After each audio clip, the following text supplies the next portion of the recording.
ಮೈಸೂರು ಹಾಗೂ ಕರ್ನಾಟಕ ರಾಜ್ಯದ ಸಮಸ್ತ ನಾಗರಿಕ ಬಂಧುಗಳಿಗೆ ನನ್ನ ಪ್ರೀತಿಯ ನಮಸ್ಕಾರಗಳು। And welcome back my YouTube channel.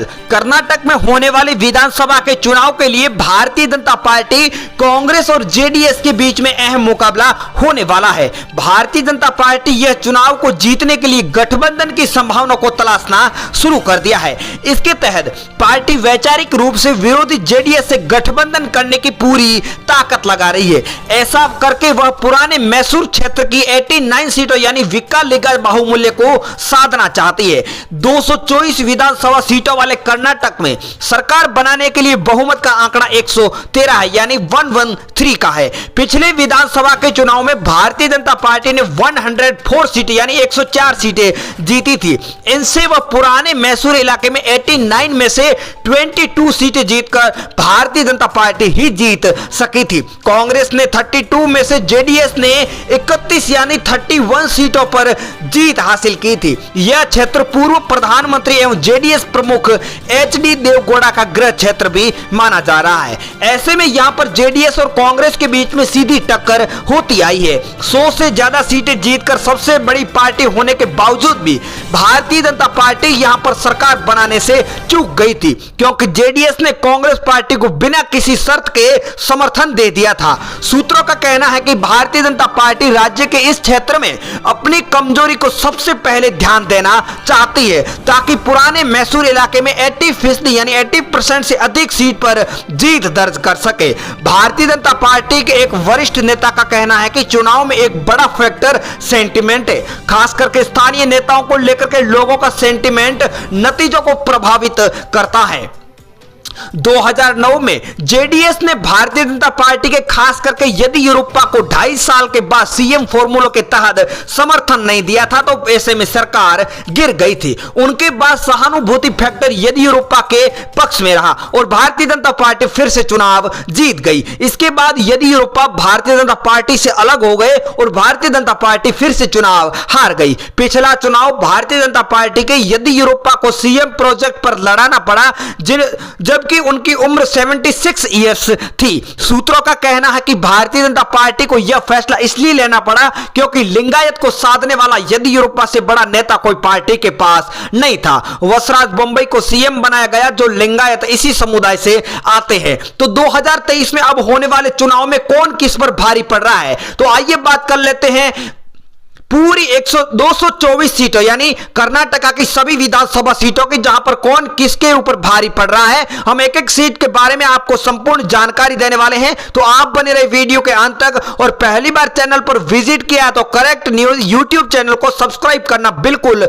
ना भूलें। तो कर्नाटका का पहला जिला हमारे सामने यादगीर है, जहां पर 4 विधानसभा सीटें हैं। यहां पर बीजेपी के खाते में 2 सीटें जा सकती है, कांग्रेस पार्टी को 1 सीट मिल सकती है और जेडीएस के खाते में 1 सीट जा सकती है, अदर का खाता नहीं खुल रहा है। अगला जिला हमारे सामने उत्तर कन्नड़, जहां पर 6 विधानसभा सीटें हैं। बीजेपी के खाते में 4 सीटें जा सकती है, कांग्रेस पार्टी को 1 सीट मिल सकती है और जेडीएस के खाते में 1 सीट जा रही है, तो अदर का खाता नहीं खुलने वाला है। अगला क्षेत्र हमारे सामने उडुपी है, जहां पर 5 विधानसभा सीटें।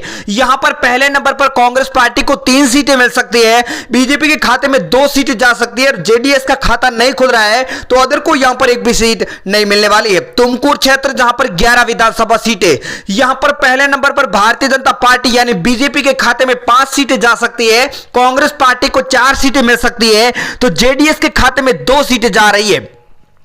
शिमोगा क्षेत्र, जहां पर 7 विधानसभा सीटें, बीजेपी के खाते में यहां पर 4 सीटें जा सकती है, कांग्रेस पार्टी को 2 सीटें मिल सकती है, तो जेडीएस के खाते में 1 सीट जा रही है, अदर का खाता नहीं खुल रहा है। अगला है रामनगर, जहां पर 4 विधानसभा सीटें। बीजेपी पहले नंबर पर 3 सीटों पर कब्जा कर सकती है, तो कांग्रेस पार्टी को 1 सीट मिल रही है, जेडीएस का खाता नहीं खुल रहा, अदर को यहां पर एक भी सीट नहीं मिल रही है। जिला आ चुका है अगला रायचूर, जहां पर 7 विधानसभा सीटें। बीजेपी पहले नंबर पर 4 सीटों पर कब्जा कर सकती है, कांग्रेस पार्टी को 2 सीटें मिल सकती है, जेडीएस के खाते में 1 सीट जा रही है, अदर का खाता नहीं खुल रहा है। यह कर्नाटका का फर्स्ट ओपिनियन पोल है। मैसूर जहां पर 11 विधानसभा सीटें, बीजेपी पहले नंबर पर 7 सीटों पर कब्जा कर सकती है, कांग्रेस पार्टी को 3 सीटें मिल सकती है, जेडीएस के खाते में 1 सीट जा सकती है, अदर का खाता नहीं खुल रहा है।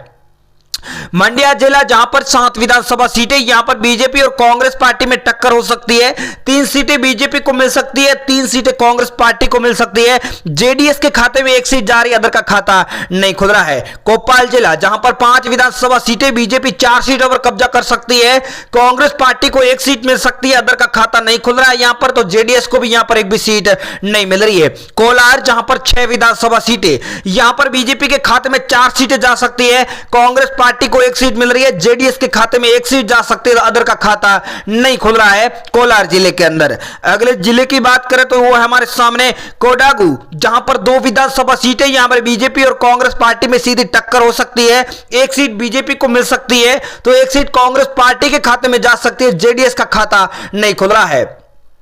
हावेरी क्षेत्र जहां पर 6 विधानसभा सीटें, बीजेपी के खाते में 5 सीटें जा सकती है, कांग्रेस पार्टी का खाता नहीं खुल रहा है, जेडीएस को यहां पर 1 सीट मिल रही है, अदर का यहां पर खाता नहीं खुल रहा है हावेरी जिले के अंदर। अगला जिला हसन जहां पर 7 विधानसभा सीटें, बीजेपी के खाते में 4 सीटें जा सकती है, कांग्रेस पार्टी को 2 सीटें मिल सकती है, जेडीएस के खाते में 1 सीट जा रही है, तो अदर का यहां पर खाता नहीं खुल रहा है। अगला जिला हमारे सामने गुलबर्ग जहां पर 9 विधानसभा सीटें, बीजेपी को 6 सीटें मिल सकती है, कांग्रेस पार्टी को 2 सीटें मिल सकती है, जेडीएस के खाते में 1 सीट जा सकती है, तो अदर का यहां पर गुलबर्ग में खाता नहीं खुलने वाला है। गदग क्षेत्र 4 विधानसभा सीटें, बीजेपी को 2 सीटें मिल सकती है, कांग्रेस पार्टी के खाते में 1 सीट जा सकती है, जेडीएस को 1 सीट मिलेगी, तो अदर का यहां पर खाता नहीं खुलने वाला है। जिला आ चुका हमारे सामने धारवाड़ जहां पर 7 विधानसभा सीटें, यहां पर कांग्रेस पार्टी पहले नंबर पर 4 सीटों पर कब्जा कर सकती है, बीजेपी को 3 सीटें मिल सकती है, जेडीएस का खाता नहीं खुल रहा, अदर को यहां पर एक भी सीट नहीं मिल रही है। दावनगेरे की बात करें तो 8 विधानसभा सीटें हैं, बीजेपी के खाते में 4 सीटें जा सकती है, कांग्रेस पार्टी को 3 सीटें मिल सकती है, जेडीएस के खाते में 1 सीट जा सकती है, अदर का खाता नहीं खुल सकता है। अगले जिले की बात करें तो दक्षिण कन्नड़ की बात करें तो यहां पर 8 विधानसभा सीटें, यहां पर कांग्रेस और बीजेपी में सीधे टक्कर बताई जा रही है, 3 सीटें बीजेपी को मिल सकती है, 3 सीटें कांग्रेस पार्टी को जा सकती है, जेडीएस के खाते में 2 सीटें। बात करें चित्रदुर्ग की 6 विधानसभा सीटों की, यहां पर कांग्रेस पार्टी पहले नंबर पर 3 सीटों पर कब्जा कर सकती है, बीजेपी को 2 सीटें मिल सकती है, जेडीएस के खाते में 1 सीट जा सकती है, अदर का खाता नहीं खुलने वाला है। अगला जिला हमारे सामने आ चुका है चिकमंगलुरु, जहां पर 5 विधानसभा सीटें, कांग्रेस पार्टी यहां पर पहले नंबर पर 3 सीटों पर कब्जा कर सकती है, तो बीजेपी के खाते में 2 सीटें जा सकती है, जेडीएस का खाता नहीं खुल रहा, अदर को यहां पर एक भी सीट नहीं मिलने वाली है। चिक्काबल्लापुर की बात करें तो यहां पर 5 विधानसभा सीटें, बीजेपी के खाते में 3 सीटें जा सकती है, कांग्रेस पार्टी को 2 सीटें मिल सकती है, जेडीएस का खाता नहीं खुल रहा है, अदर को यहां पर एक भी सीट नहीं मिलने जा रही है। अगली बात करें अगर चामराजनगर की 4 विधानसभा सीटों की, तो यहां पर कांग्रेस और बीजेपी में सीधी टक्कर बताई जा रही है, 2 सीटें बीजेपी के खाते में जा रही है, तो 2 सीटें कांग्रेस को मिल रही है, जेडीएस और अदर का खाता नहीं खुल रहा है। बीजापुर की बात करें तो यहां पर 8 विधानसभा सीटें, कांग्रेस पार्टी को 2 सीटें मिल सकती है, जेडीएस के खाते में 2 सीटें जा सकती है, बीजेपी को 4 सीटें मिल सकती है, तो अदर का यहां पर खाता नहीं खुलने वाला है। अगली बात करें अगर बिदर की यहां पर 6 विधानसभा सीटें, तो भारतीय जनता पार्टी को 2 सीटें मिल सकती है, कांग्रेस पार्टी को 3 सीटें मिल सकती है, जेडीएस के खाते में 1 सीट जा सकती है, अदर का यहां पर खाता नहीं खुलने वाला है। बात करें अगर बेल्लारी की 9 विधानसभा सीटों की, तो बीजेपी को 4 सीटें, कांग्रेस को 3, जेडीएस को 2, अदर का खाता नहीं खुल रहा है। आप कर्नाटक के किस जिले से वीडियो देख रहे हैं, हमें कमेंट करके जरूर बताइए आपके क्षेत्र में किसका दबदबा भारी है। अगली बात करें अगर बेलगाम की 18 विधानसभा सीटों की, यहां पर सबसे ज्यादा सीटें, यहां पर बीजेपी को 9, कांग्रेस पार्टी को 7 सीटें और जेडीएस के खाते में 2 सीटें जा सकती है, तो अदर का यहां पर बेलगांव में खाता नहीं खुलने वाला है। अगले जिले की बात करें तो यहां पर बेंगलोर रूरल की बात करें तो बीजेपी को 2, कांग्रेस पार्टी को 2, यानी बीजेपी और कांग्रेस में टक्कर हो सकती है, जेडीएस का खाता नहीं खुला, तो अदर का यहां पर खाता नहीं खुलने वाला है।